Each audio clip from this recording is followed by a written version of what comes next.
5장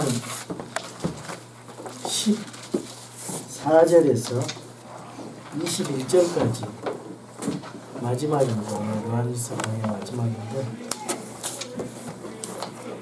기도 응답의 확신과 하나님과의 교제를 유지하는 방법에 대해서 말씀을 드리겠습니다. 지난 시간에는 하나님의 말씀으로 구원을 받은 사람은 영원한 생명을 갖게 되는데, 그는 또 성령님의 내주를 하게 되시고, 그래서 바로 그 뒤에 기도에 대한 말씀이 나오고 있습니다. 그래서 하나님과 계속해서 관계가 설정이 됐으면 교제를 해야 된다고 말씀하고 있습니다. 교제의 방편이 기도이고요.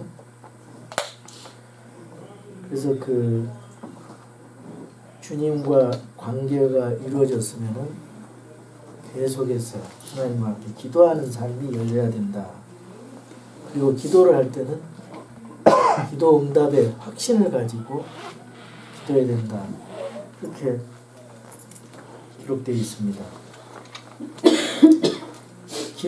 기도의 그 태도는 하나님 말씀 안에서 담대하게 확신을 가지고 하나님 앞에 기도해야 된다.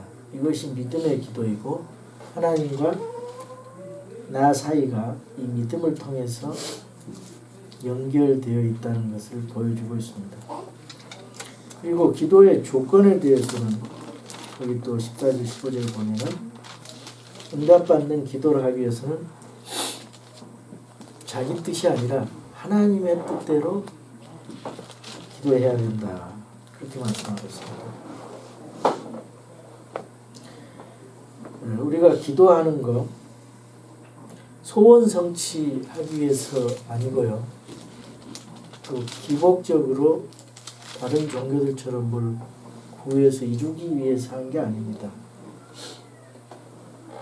기독교 신앙은 그게 아닙니다.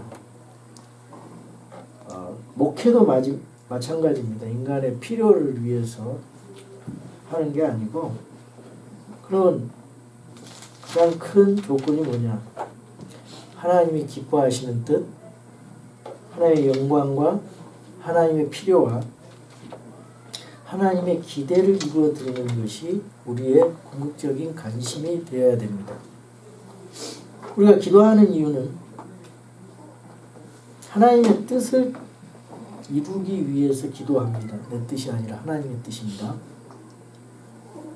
기도라는 것은 사람의 뜻을 하늘에서 이루고자 하는 것이 아니라 하나님의 뜻을 땅에서 이루고자 하는 것입니다.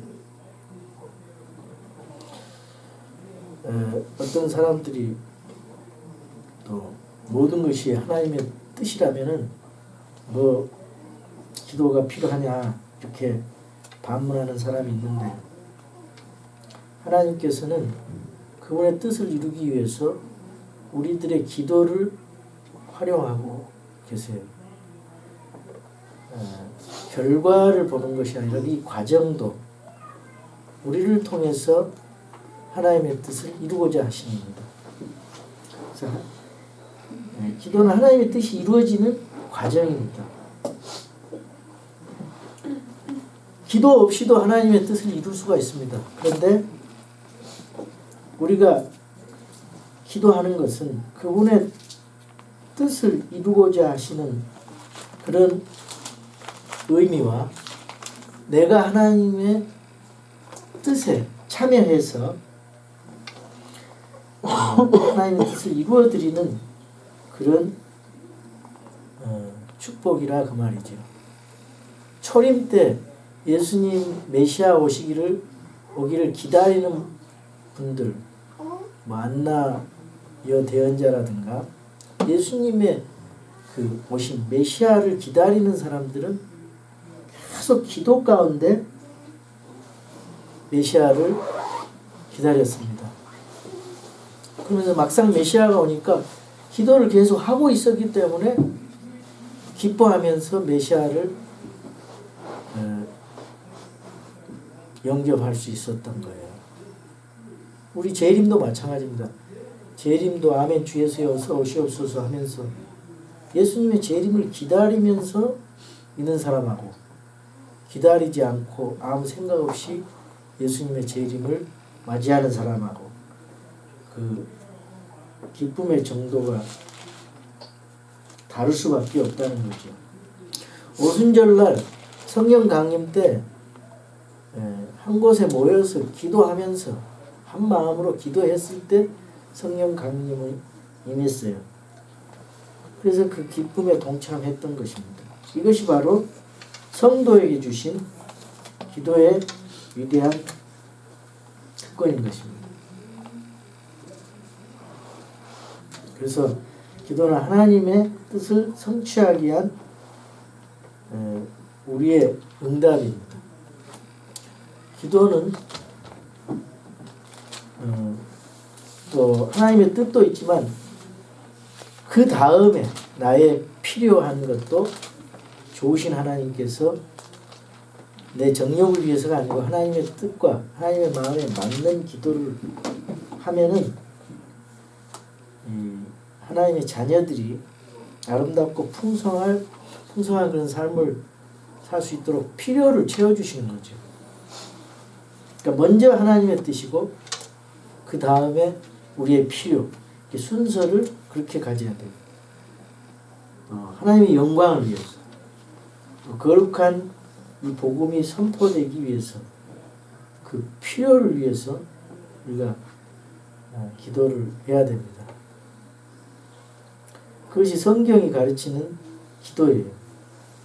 하나님의 뜻이 제일 잘 나타난 곳이 어딜까요? 성경입니다. 그래서 성경을 읽으면서 하나님의 뜻을 우리가 찾아야 되고 또 기도를 하면서 또 성경을 또 읽으면서 우리의 마음을 올려드리는 거죠. 응답을 올려드리는 하나님 앞에 흠양하시는 향기와 같이 그 기도는 흠양하시게 됩니다. 하나님. 그래서 기도하면서 성경 읽으면서 기도하고 기도하면서 성경 읽으면서 주님과 놀라운 교제를 할 수가 있어요. 그랬을 때 이 주님과 같은 기도가 나오는 거죠. 뜻이 하늘에서 이룬 것 같이 땅에서도 이루어 주소서. 나의 뜻대로 하지 마시고 아버지 뜻대로 하옵소서. 여러분 기도 속에 얼마나 하나님의 뜻을 구하는 마음이 있는가?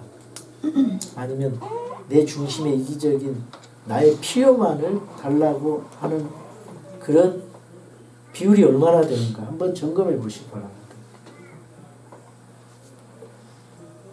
그래서 이 기도할 때는요, 하나님의 뜻대로 기도하는 사람은 하나님의 영광에 초점이 맞춰지게 되어 있습니다. 우리 뜻대로만 나의 그 정욕적인 기도는 그 정욕적으로 쓸 때는 기도가 응답이 안 된다고 성경은 말씀합니다. 그래서 이 하나님의 뜻대로 무엇이든 구하면 그분께서 우리 말을 들으신다는 것이라 그 말이 그런 의미입니다. 14절 한번 읽어보겠습니다. 한 목소리로 그분 안에서 우리가 가진 확신은 이것이니 곧 우리가 그분의 뜻대로 무엇이든 구하면 그분께서 우리 말을 들으신다는 것이라. 15절 우리가 무엇을 구하든지 그분께서 우리 말을 들으시는 줄 우리가 알진대 우리가 그분께 구하여 청하는 것들을 얻는 줄 우리가 아느니라. 내가 하나님 뜻대로 기도했으면 하나님께서 응답해 주신다. 이런 확신을 가지고 기도를 해야 됩니다. 그것이 15절의 말씀이에요.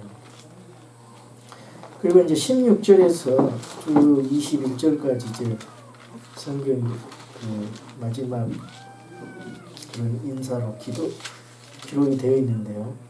여기 아주 좀 특이한 그런 내용들이 있습니다. 사망에 이르지 아니하는 죄 짓는 걸 보거든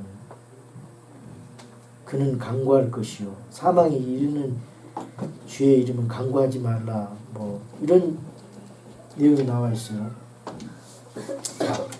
우리가 하나님과의 이제 교제를 지속해야 되는데 관계는 변함이 없어요. 우리 하나님의 아들들이 됐습니다. 근데 교제와 하나님과의 대화는 신교는 단절될 수가 있죠.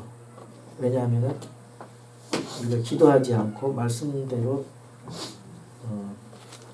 살지 않으면은 그리고 죄 지으면은 교제가 끊어져요.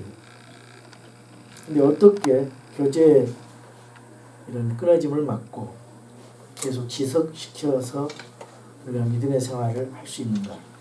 첫 번째로 죄예요. 죄. 하나님과 교제를 단절시키는 것이 죄인데 시편 66편 18절에 보면 내가 마음속으로 불법에 관심을 두면 주께서 내 말을 듣지 아니하시느니라 이런 말씀이 있습니다. 우리가 마음에 불법과 죄를 품으면 하나님께서 듣지 않는다 했어요. 그리고 또 베드로전서 3장 7절에 같은 경우는 부부 사이가 좋지 않을 때 기도가 막힌다 그랬어요. 잘못된 인간관계,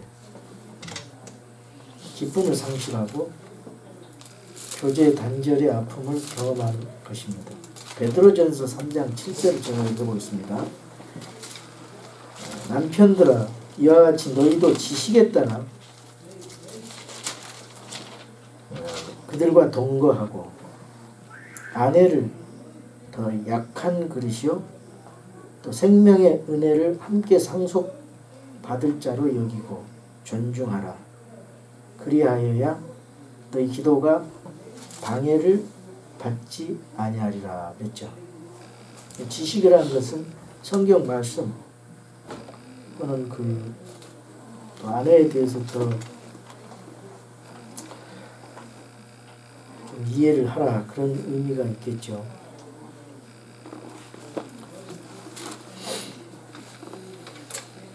이제 마태복음 5장 23절에서 24절에 보면은요. 원망 들을 만한 일이 있으면 먼저 용서를 빌고 또 정리를 하고 헌물을 드리라 그래야 받는다 그런 말씀이 있습니다. 도리적으로는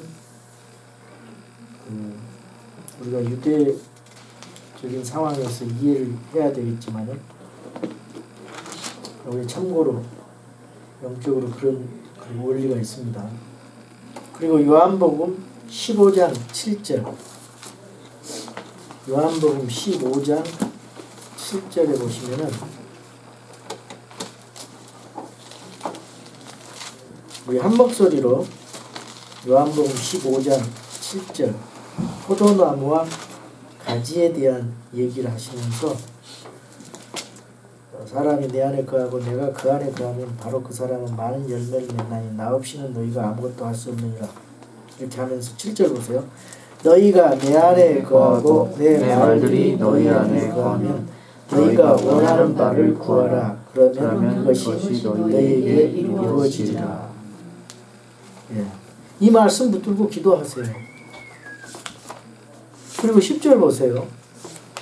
10절 내가 내 아버지의 명령들을 지켰고 그분의 사랑 안에 거하는 것 같이 너희도 내 명령들을 지키면 내 사랑 안에 거하리라. 내가 너희에게 일들을 말한 것은 내 기쁨이 너희 안에 머물러 있어 너희 기쁨이 충만하게 하려 함이니라. 내 명령 곧 내가 너희를 사랑같이 너희도 서로 사랑하라 하는 이것입니다. 예수님께서 예수님을 사랑하는 마음으로 예수님의 말씀을 순종하라고 말씀하고 있습니다. 그런 마음 가운데 주님의 말씀 안에 거하면 이루어 주신다 그랬고 그리고 우리들에게는 사랑의 명령을 지키라고 순종하라고 그것이 이제 교제를 유지하는 방법이다. 불순종하면 주님 앞에 주님 그 안에서 온전히 거하지 못하고 교제가 단절된다. 그리고 기도 응답을 받지 못한다. 그런 내용이 써져 있습니다. 그래서 이 죄에 대한 부분이 있고 또 그다음에 죄를 지었으면은 속히 회개하라는 거예요. 16절에서 17절에 즉각적으로 회개하라는 것입니다. 즉각적으로 신속하게 회복하지 않으면 불행을 초래한다 그 말이죠. 그래서 요한일서 1장 9절에 자백하는 게 참 중요합니다. 그리스도인들이 요한일서 1장 9절에 만일 우리가 우리의 죄들을 자백하면 그분께서는 신실하시고 의로우사 우리의 죄들을 용서하시며 그 모든 불의에서 우리를 깨끗하게 하시느니라. 우리가 범죄했다 할지라도 믿는 사람도 죄에 질 수 있어요. 그런데 즉각적으로 자백해야 한다. 거기 16절에서 사망에 이르지 아니한 죄를 범한 형제들을 위해서 기도 요청이 있어요. 사망에 이르지 아니한 죄를 범한 형제들. 자, 그럼 이거는 육체적인 사망인가 영적인 사망인가 어느 것 같아요? 여기에 나온 것은 육체적인 사망을 말하는 것입니다. 이 야고보서의 5장 15절 16절 보면은 이 사망에 이르지 아니한 죄를 지은 형제들을 위해서 기도 요청을 하고 있어요. 이 야고보서 5장 15절 16절 보겠어요. 믿음의 기도는 병든 자를 고나리니 주께서 그를 일으키시리라. 그가 죄들을 범하였을지라도 그것들을 용서받으리라. 너희 잘못을 서로 고백하고 너희가 병 고침을 받도록 서로를 위해 기도하라. 의로운 자의 효력 있고 뜨거운 기도는 많은 유익이 있느니라. 15절에 믿음의 기도는 병든 자를 구원하리니 주께서 그를 일으키시라. 그가 죄들을 범하였을지라도 그것들을 용서받으리라. 이렇게 되어 있습니다. 그런데 여기 보니까 사망에 이르는 죄를 범한 형제에게는 기도하지 말라 그랬어요. 이게 무슨 말인지, 사망에 이르는 죄를 범한 형제에게는 도와줘도 소용이 없고 기도하지도 말라고 그랬어요. 육체적 사망. 그러니까 이 성경을 쓰는 당시에 그 사망에 이르는 죄를 짓는 경우가 있었잖아요. 구원은 받았는데 잘못해가지고 그런 즉각적으로 죽어버리잖아요. 누구예요? 아나니아와 삽비라. 예. 그리고 또 고린도전서에 보면은 주의 만찬을 모독하는 그런 사람들, 일부는 약해지고 일부는 병들고 잠들었다 그랬잖아요. 잠든다는 것은 육체적 사망, 하나님 일찍 데려가셨다 그 말이에요. 그러니까 목숨을 일찍 거두어 가시는 죄를 범할 수도 있다는 거죠. 하나님 영광이 안 되니까. 그리고 이제 시작한 신약 교회에 그 죄가 침투해서 순결을 파괴하는 그런 일이 있기 때문에 그때 하나님이 데려가시잖아요. 그래서 사망에 이르는 죄를 짓고 하나님이 생명을 거둬가시기로 이미 결정되었으면 기도하지 말라는 거예요. 참 무서운 말이네요. 17절에 모든 불의가 죄로 돼 사망에 이르지 아니하는 죄가 있느니라, 이제 이런 말씀도 있고 사망에 이르는 죄가 있다. 자, 사망에 이르는 죄는 신자들이 범할 수 있는 죄, 또 지도자들이 범할 수 있는 죄로 육체적으로 죽을 수 있는 죄입니다. 육체적으로 죽는 예가 있어요. 청지기로서 성신실하지 못할 때 죽는 예가 있고요. 또 바울의 경우는 디모데전서 4장 6절에 보면은 하나님이 맡기신 일을 다 완수했기 때문에 자신을 헌물로 드려서 이제 순교의 제물이 됐죠. 또 하나님 아버지 앞에 영광이 될 때 베드로가 순교로 하나님 앞에 영광이 된다. 그런 거에 대해서 이제 요한복음 21장 18절에서 19절에 보면은 순교에 대해서 언급하고 있죠. 미리 주의 만찬을 경솔히 대하는 것. 주의 만찬은 예수 그리스도의 죽으심을 기억하기 위해서 하는 건데, 죄를 짓고 주의 만찬을 참여한다거나 그 다음에 그 주의 만찬을 시시하게 해서 모독하는 그런 일이 있을 경우에 고린도 교회에서는 고린도전서 11장 30절에 보면 잠든다, 육체적으로 죽게 됐다, 그런 말씀이 있어요. 그러니까 어떤 병은 하나님의 징계 때문에 죽을 수도 있다. 하나님의 영광이 안 되면 일찍 생명을 취하신다 그랬어요. 그리고 또 음행한 성도가 있었어요. 그 아버지의 첩과 불륜의 관계를 맺은 고린도전서 5장 1절부터 이렇게 5절까지 보시면은 그 고린도 교회 주변에 고린도시가 굉장히 음란한 분위기 영향을 받아서 그 아프로디테라고 신전 창녀가 약 1000명 있었대요. 그래가지고 그 무역항이 때문에 성적 관계를 가진 뒤에 제사를 지냈다고 합니다. 그래서 그거를 많이 그냥 무감각스럽게 교회가 받아들이고 성도들이 영향을 받은 거예요. 그러니까 교회가 징계하지 않고 그대로 내버려 두니까 사도 바울이 아주 그 책망을 하면서 이미 나는 결정했다. 그리고 너희가 회개케 하지 않고 쫓아내지 않으면은 육체는 멸하되 영은 그리스도의 나에 살린다 그랬어요. 구원시킨다 이 말이에요. 그러니까 함부로 그걸 잃어버린다 얘기하면 안 돼요. 그리스도인들에게. 고린도전서 5장 5절 한번 읽어보겠어요. 같은 목소리로.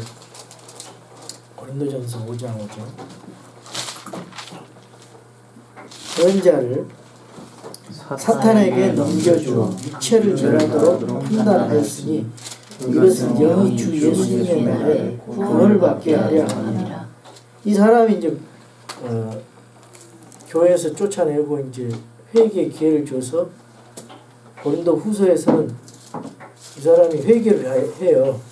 그래서 다시 회복이 되고 받아들이는 그런 말씀이 이제 뒤에 나오는데, 교회 순교를 위해서 치리를 한 것입니다. 그 사도 바울은 2절에 1절 2절에 보면 너희 가운데 음행이 있다는 말이 공공연히 알려졌는데 그런 음행은 이방인 가운데서도 거론되지 않는 것으로 곧 어떤 사람이 근친상간이죠. 어떤 사람이 자기 아버지 아내를 취하였다는 것이라. 그런데도 너희가 우쭐대며 오히려 슬퍼하지 아니하고 이런 일을 행한 자를 너희 가운데서 쫓아내지 아니하였느니라. 내가 진실로 몸으로는 떠나 있으나 영으로는 함께 있어서 마치 거기 있는 것 같이 이런 일을 그렇게 행한 자에 관하여 이미 판단하되. 어떻게 판단했어요? 죽이기로. 육체적 사망이 있게 그 사망이 이르는 죄로서 이게 판단해 버렸어요. 이미 판단하되 우리 주 예수 그리스도의 이름으로 너희가 같이 모일 때 내 영도 함께 있어 우리 주 예수 그리스도의 권능으로 그런 자를 사탄에게 넘겨주 육체를 멸하도록 판단하였으니 이것은 영이 주 예수님의 날에 구원을 받게 하려 함이라 그랬어요. 너희가 자랑하는 것이 선하지 아니하도다. 적은 누룩이 온 덩어리를 뜨게 함을 너희가 알지 못하도다. 그러면서 6월절에 어린 양의 그 예수 그리스도가 6월절 어린 양에다 묵은 누룩을 제거하라 그런 말씀이 나오고 그 순수함을 8절에 순수함과 진실함과 누룩 없는 빵으로 그런 얘기를 하면서 10절에 음행하는 자들이나 탐욕을 부리는 자들, 강탈하는 자들이나 우상 숭배자들과 전혀 함께하지 말라는 것이 아니니 만일 그리하면 너희가 세상 밖으로 나가야 하리라. 불신자들하고도 그런 죄 짓는 사람들하고도 복음 전파를 위해서 같이 이렇게 같이 만날 수 있지요.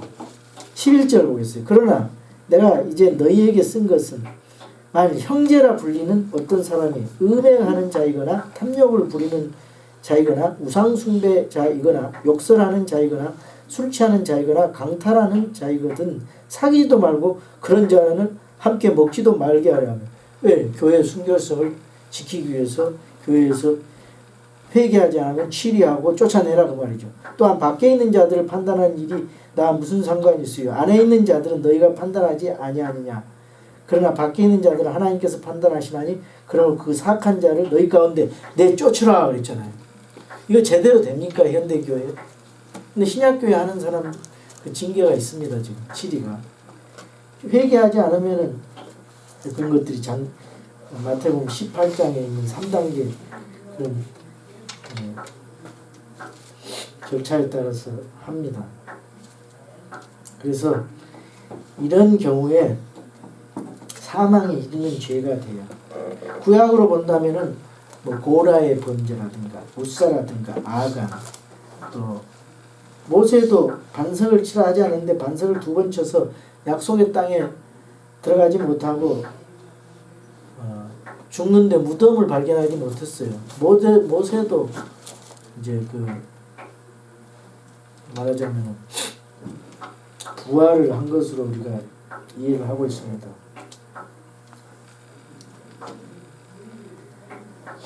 그리고 이제 그런 기도하지 말라고 내버려 두라 그런 말이 있잖아요. 죄를 짓고 회개할 가망성이 없는 사람들 그런 사람들 내버려 주라 그랬어요. 예레미야 7장 16절에 보면 건지한 백성들 위해서 기도하지 말라 내가 듣지 아니하리라. 다른 사람을 위해서 기도하는 거는 성경적이지만은 또 그렇지 않은 때도 있더라고요. 하나님께서 생명 데려가기로 한번 결정을 했는데 기도해도 소용없는 경우가 드물지만 있을 수 있다는 거죠. 호세아 4장 17절에 보면 에브라임의 우상숭배에 대해서 더 이상 책망도 하지 않고 호소할 필요도 없이 그냥 내버려 두라. 소돔 고모라도 마찬가지죠. 이런 이제 하나님의 그런 징계 심판이 있는 것입니다. 근데 이제 여기서 우리가 또 생각해 볼 것이 마태복음 12장에 죄 사함을 받을 수 없는 죄가 있는데 이건 좀 다르죠. 마태복음 22장에 또 성령님을 대적하는 죄가 나와요. 이 죄 사함을 받을 수 없는 죄가 무엇입니까? 성경적으로, 문맥적으로 예수님 당시 바리새인들과 서기관들에게 적용되는 죄입니다. 그들은 예수님이 메시아임을 알면서도 메시아로 믿지 않고 뭐라 그랬어요? 마귀 들렸다 그랬잖아요. 예수님을 못 보고 한 거예요. 거기에 해당되는 겁니다. 그래서 용서받지 못하는 신성모독죄는 바리새인들 같은 사람들에게 해당되는 거예요. 하나님의 영광을 목격하고 하나님의 사역을 알면서도 자신들의 기득권을 유지하기 위해서 메시아를 부인하고 그 그리스도를 거절하고 사탄을 추종하는 그런 죄에 해당되는 거죠. 오늘날 성도들에게 해당돼요? 아니죠. 성도는 이미 구원받았어요. 자, 16절, 17절 우리 한번 읽어보겠습니다. 어떤 사람이 자기 형제가 한 목소리 읽겠습니다. 사망에 이르지 아니한 죄 짓는 것을 보거든 그는 강구할 것이요 그러면 그분께서 사망에 이르는 죄를 짓지 아니하는 자들로 인하여 그에게 생명을 주시리라. 사망에 이르는 죄가 있는데 나는 그가 그것으로 인해 기도하라고 말하지 아니하노라. 모든 불의가 죄로 돼 사망에 이르지 아니하는 죄가 있느니라. 또 계속해서 18절에서 21절에 보시면은 하나님과의 교제가 참 이 특권입니다. 그래서 그 교제하는 것을 확신을 가지고 이 교제를 계속 지속하라는 거예요. 왜 그러냐면요. 우리는 구원받은 성도고 우리 마음속에 영원한 생명이 거하고 있고 성령님이 거하고 계시고 하나님의 성품이 심겨졌기 때문에 이제는 습관적으로 죄를 짓지 않는다는 거죠. 옛날에는 믿기 전에는 그냥 마음대로 죄 지었는데 지금 죄를 지으면은 자꾸 성령님이 마음의 양심의 가책을 줘서 이제는 그럴 필요가 없게 된 거예요. 죄를 전혀 짓지 않는다는 말이 아니에요. 하나님께서는 우리들을 보호하시고 성령님께서 인도하시기 때문에 죄를 점차적으로 안 짓게 된다는 것입니다. 왜냐? 우리 성도들은 하나님께 속한 사람이고 하나님이 보호하시고 인도하시기 때문에 성령님께서 인도하시기 때문에 그리스도 안에 있는 우리 성도들은 그러한 확신으로 승리할 수 있다는 겁니다. 그것이 요한일서 2장 13절이에요.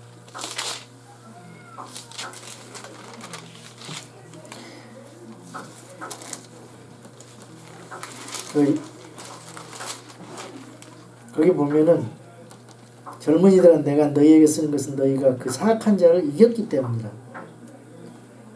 14절에 젊은이들아 내가 너희에게 쓴 것은 너희가 강하고 하나님의 말씀이 너희 속에 거하며 너희가 그 사악한 자를 이겼기 때문이라. 승리한다는 거예요. 이긴 자예요. 우리는 세상에서 믿음으로 말씀으로. 그래서 중요한 것은요.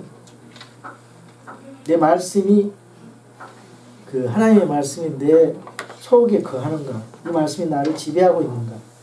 이 말씀이 나를 붙들고 있는가? 내가 이 말씀에 통제를 받고 있는가? 묵상하고 있는가? 이 말씀 앞에 내 삶을 비춰보고 있는가?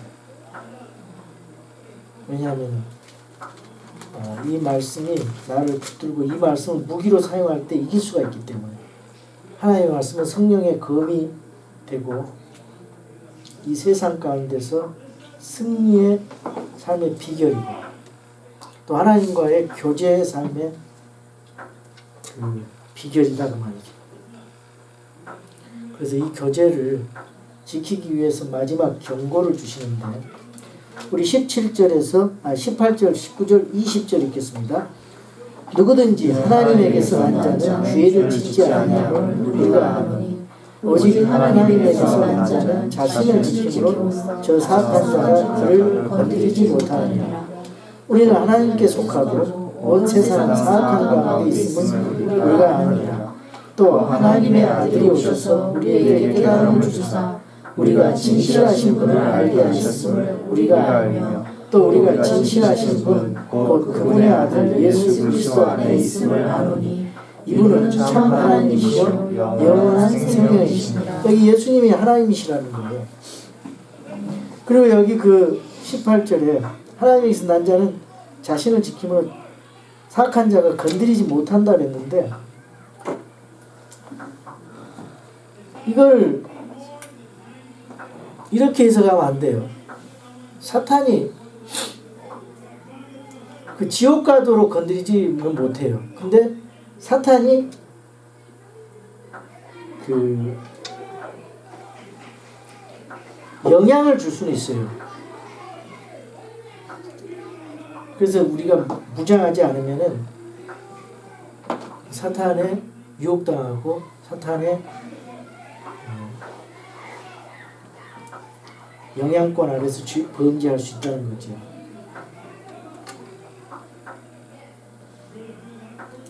우리는 하나님께 속한 자들, 참 하나님, 영원하신 생명이신 예수 그리스도 안에 있음을 아는 확신으로 승리하는 거예요. 여기 또 죄를 짓지 않는다고 그랬는데, 그것은 습관적으로 죄를 짓지 않는다 그런 의미도 있고, 또 구원받은 새 사람은 죄를 짓지 않는다는 그런 특성을 가지고 있다는 말이에요. 마지막 경고가 무엇이냐? 우상들을 멀리하라는 것입니다. 여러분, 우상이 무엇입니까? 우상은 하나님과 나 사이에 있는 하나님과 나 사이에 끼어들어서 하나님을 섬기지 못하게 하는 것이 될 수가 있어요. 그건 다 우상입니다. TV가 될 수 있고 자기 취미가 될 수 있고요. 이성이 될 수 있고 게으름이 될 수 있고, 탐심은 우상 숭배라 했죠. 골로새서 3장 5절에 탐심이 가득 차 있을 때 하나님이 자리 잡을 수가 없죠. 이기심도 마찬가지, 시기심도 마찬가지. 내가 나를 위해서 정욕을 가지고 탐하는 그런 것들은 우상으로 군림을 해요. 그래서 하나님보다 더 중요하게 우상으로 군림하게 되는 것입니다. 그래서 빛과 사랑과 생명이신 하나님, 그분과 교제를 지속하려면 이 우상이라는 방해물을 멀리하고 버리라는 것입니다. 그래서 주님과 아름다운 교제가 삶의 우선순위가 되어야 된다는 것입니다. 여러분, 기도할 때 내 우상이 뭔지 한번 생각해 보시기 바랍니다. 그리고 우상이 될 수 있는 가능성, 이런 것들을 한번 찾아보시기 바랍니다.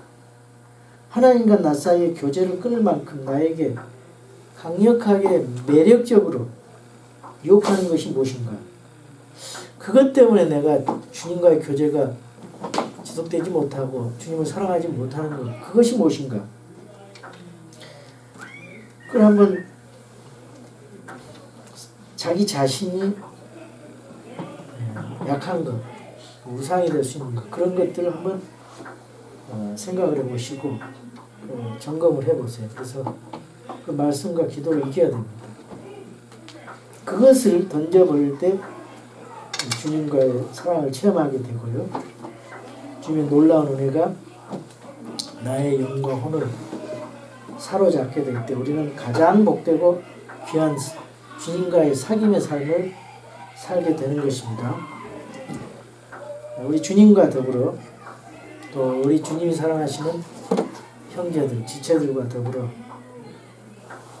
사귀는 교제는 우리 그리스도인의 특권입니다.